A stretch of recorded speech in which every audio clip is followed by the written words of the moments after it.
এর আগের ভিডিওতে আমরা মানের ঊর্ধ্বক্রমানুসারে এবং নিম্নক্রমানুসারে সাজানো শিখেছি। অর্থাৎ ছোট থেকে কতগুলো ভগ্নাংশ দেওয়া ছিল, সেখানে ছোট থেকে বড় তার ভ্যালু অনুযায়ী সাজানো বা বড় থেকে ছোট তার ভ্যালু অনুযায়ী সাজানো আমরা শিখেছি।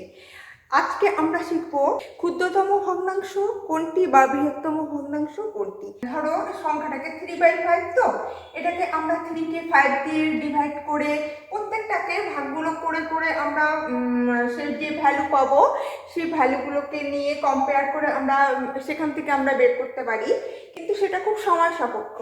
এছাড়া আরেকটা আছে প্রত্যেকটা হরের লসাগু নিয়ে সেই লসাগুটা দিয়ে প্রত্যেকটা ভগ্নাংশকে গুণ করতে হয়, গুণ করে সেখান থেকে কম্পেয়ার করা যায়, কিন্তু এটাও সময় সাপেক্ষ।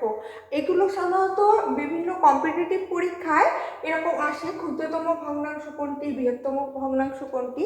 তখন কিন্তু আমরা অত ঝামেলায় যাব না। আমরা কি করব দেখো, খুব সহজ একটা সিস্টেম হচ্ছে। প্রথমে আমরা দুটো দুটো করে কম্পেয়ার করব। এখানে আছে ধরো 3/5 আর 4/7, এই দুটোকে নিলাম। কি করব দেখো, এই যে আমরা ক্রস মাল্টিপ্লিকেশন হিসাবে করব। এখানে 3 উপরে আছে, তো তাহলে 3 7 আর এখানে পেলাম 21, আর এই 5টা এই 4 এর সাথে গুণ হবে, এদিকে অ্যারো দেখো, তাহলে 5 4 20, তার মানে এখানে আসছে 21, এখানে আসছে 20। তাহলে এই 20 আর 21 এর মধ্যে কোনটা ছোট? 20 ছোট, আর 21 বড়। 21 বড় যখন এটা বাদ যাবে, তার মানে এই ফ্র্যাকশনটা কিন্তু আমি এখনই ক্ষুদ্রতম থেকে বাদ হয়ে যাবে, কারণ আমি দেখতে পাচ্ছি এটা থেকে এটা ছোট, তাহলে এটা আমার কাছে থাক, এটা অবশ্যই ক্ষুদ্রতম হতে পারবে না, সেই জন্য আমি এটাকে বাদ দিয়ে দিলাম। এবার আমি এই দুটোর মধ্যে দেখব। এই দুটোর মধ্যে দেখো 4/7 তো, আর 8/9। তুমি ক্রস মাল্টিপ্লিকেশন করো চটপট। 4 9 36, এখানে এলো 36, এখানে কত 7 8 56, এখানে এলো 56। তার মানে এটার জন্য আমি 56 পেয়েছি, এটার জন্য 36 পেয়েছি। তাহলে এই দুটোর মধ্যে 56 বড় যখন, ওটা বাদ চলে যাবে, তার মানে এটাও আমার বাদ হয়ে গেল।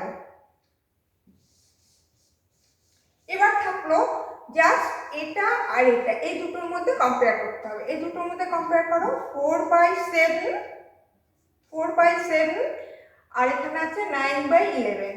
এখানে ক্রস মাল্টিপ্লিকেশন যদি করি আমি, তাহলে কি পাই? 4 11 44, আর এখানে কত পাচ্ছি? 7 9 63। এটার জন্য পাচ্ছি 63, এটার জন্য পাচ্ছি 44। তাহলে এখানেও দেখো এই 63 বড় হয়ে যাচ্ছে, এটাও বাদ হয়ে গেল।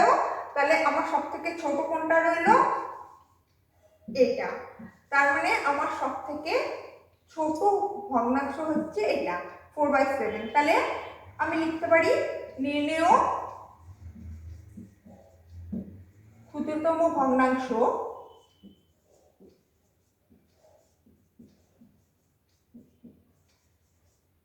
Equal to 4/7। আর যদি নাম্বার 2তে দেখো, আমরা তাহলে একইভাবে সে কম্পেয়ার করি 2/3 আর 3/5।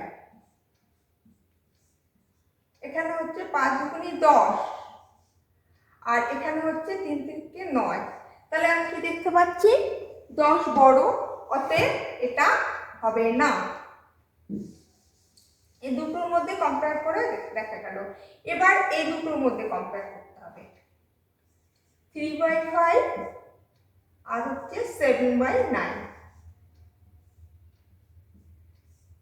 কম্পেয়ার করো, 3 9 27। তাহলে এটার জন্য আমি পাচ্ছি কত? এটার জন্য পাচ্ছি 3 9 27, এটার জন্য পাচ্ছি 5 7 35। তাহলে 35 বড়, অতএব এটা বাদ। এবার এই দুটোর মধ্যে একটা হচ্ছে 3/5 আর একটা হচ্ছে 8/9। তাহলে 3 9, আচ্ছা, তাহলে হচ্ছে কত? এটার জন্য হচ্ছে 3 9 27, আর এটার জন্য হচ্ছে 5 আটা 40। তাহলে আমি দেখতে পাচ্ছি 40 বড়, এটাও বাদ। তাহলে ছোট কোনটা পড়ে থাকলো? ছোট পড়ে থাকলো এটা। তাহলে আমার আনসার হলো 3/5। এটা হয়ে গেল আনসার। কেমন? এই অঙ্কটা, এই নাম্বার 3 অঙ্কটা দেখতে মনে হচ্ছে অনেকগুলো সংখ্যা দিয়েছে, অনেক বড় হয়ে যাবে, কিন্তু আমরা কি জানি? আমরা জানি যে এখানে দেখো মাইনাস আছে, তার মানে মাইনাসের সংখ্যাগুলো প্লাসের সংখ্যাগুলো থেকে অনেক বেশি ছোট। কারণ এই যদি নাম্বার লাইন হয়, নাম্বার লাইনে এখানে যদি 0 হয়, প্লাসগুলো সব উপরে থাকবে, মাইনাসগুলো সব নিচে থাকবে, তার মানে মাইনাসের টার্মগুলো ছোট। তার মানে এইটা আর এইটা, এই দুটোর মধ্যে থেকে নিশ্চয়ই ক্ষুদ্রতম সংখ্যাটা আমরা পেয়ে যাব। তাই আমাদের বাকিগুলো আর দেখতে হবে না, বাকিগুলো অটোমেটিক্যালি বাকিগুলো ক্ষুদ্রতম নয়। তাহলে এই দুটোর মধ্যে আমি দেখি, একটা আছে 2/3 আর একটা আছে 9/11।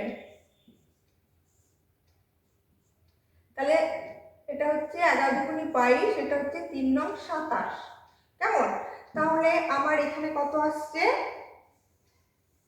মাইনাস সাইন আছে, তাহলে -22। আর এটাতে কত পাচ্ছি আমি? এটাতে পাচ্ছি -27। কেমন? তাহলে এবার দেখো কোনটা ছোট।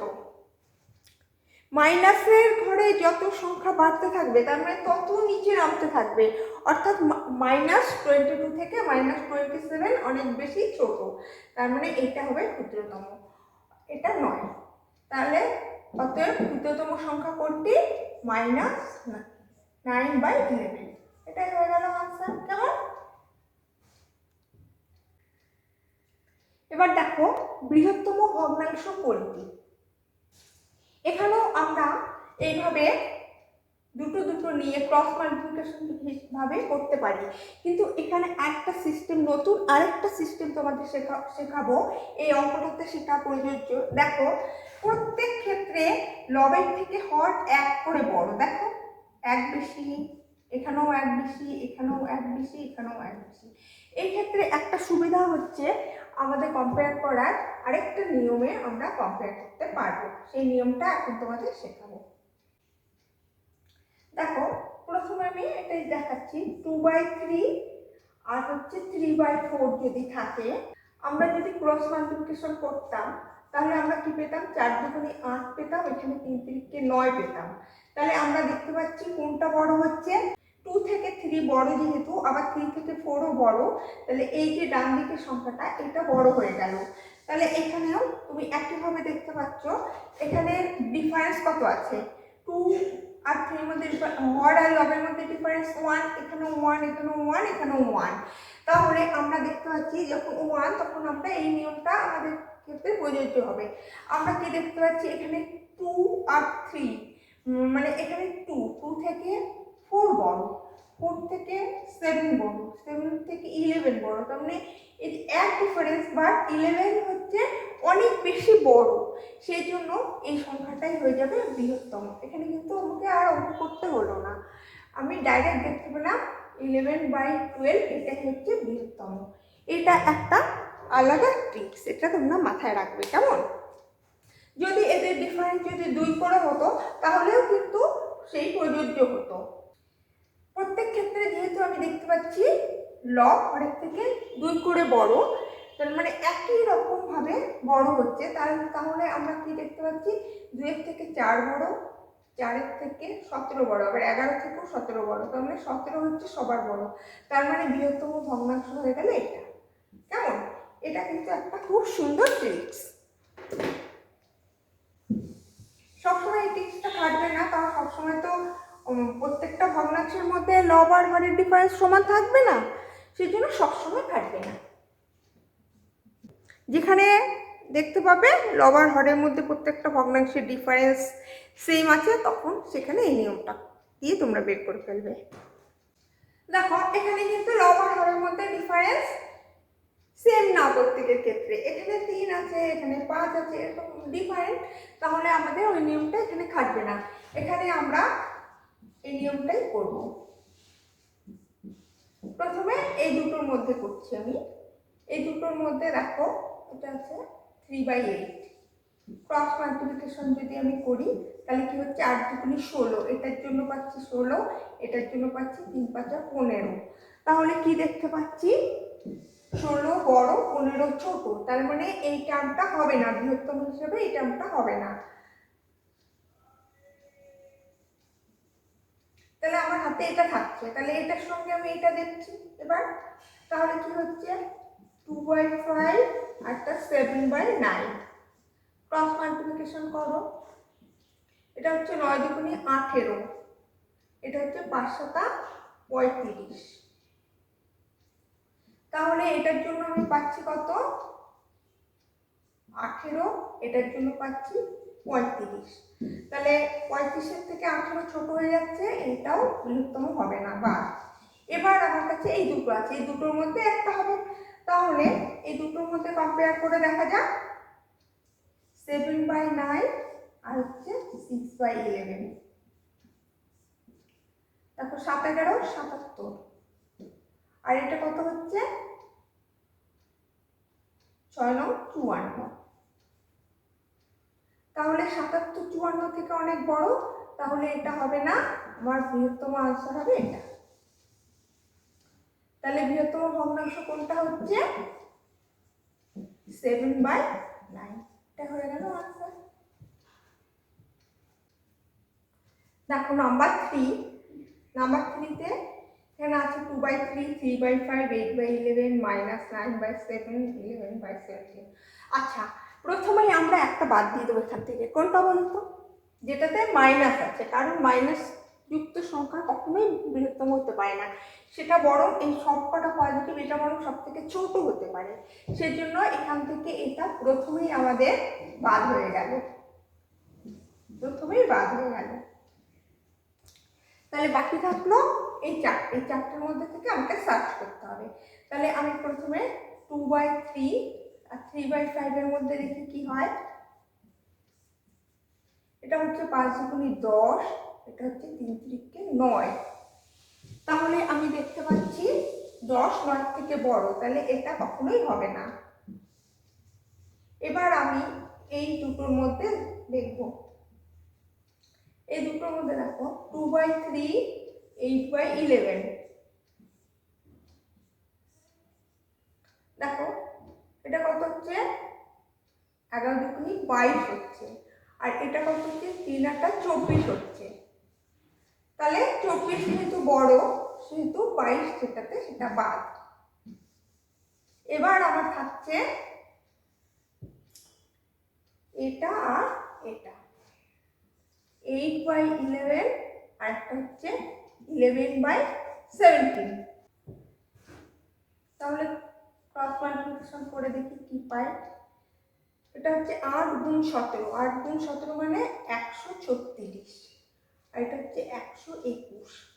তাহলে আমি কি দেখতে পাচ্ছি, এটার জন্য পেয়েছি 121, তাহলে এটা ছোট, আর এটার জন্য পেয়েছি 136, তাহলে এটা বড়। তাহলে আমি দেখতে পাচ্ছি কি বৃহত্তম কোনটা হলো 8/11 হলো। অতএব বৃহত্তম সংখ্যা ইকুয়াল টু 8/11, এটা আনসার। তাহলে বোঝা গেল কিভাবে আমাদের বৃহত্তম এবং ক্ষুদ্রতম খুঁজে বের করতে হবে। এখানে তোমরা অনেকগুলো ট্রিক্স শিখতে পেরেছো, ট্রিক্সগুলো ভালো করে মনে রাখবে, কেমন? তাহলে আজ এই পর্যন্তই, আবার দেখা হবে পরবর্তী ভিডিওতে।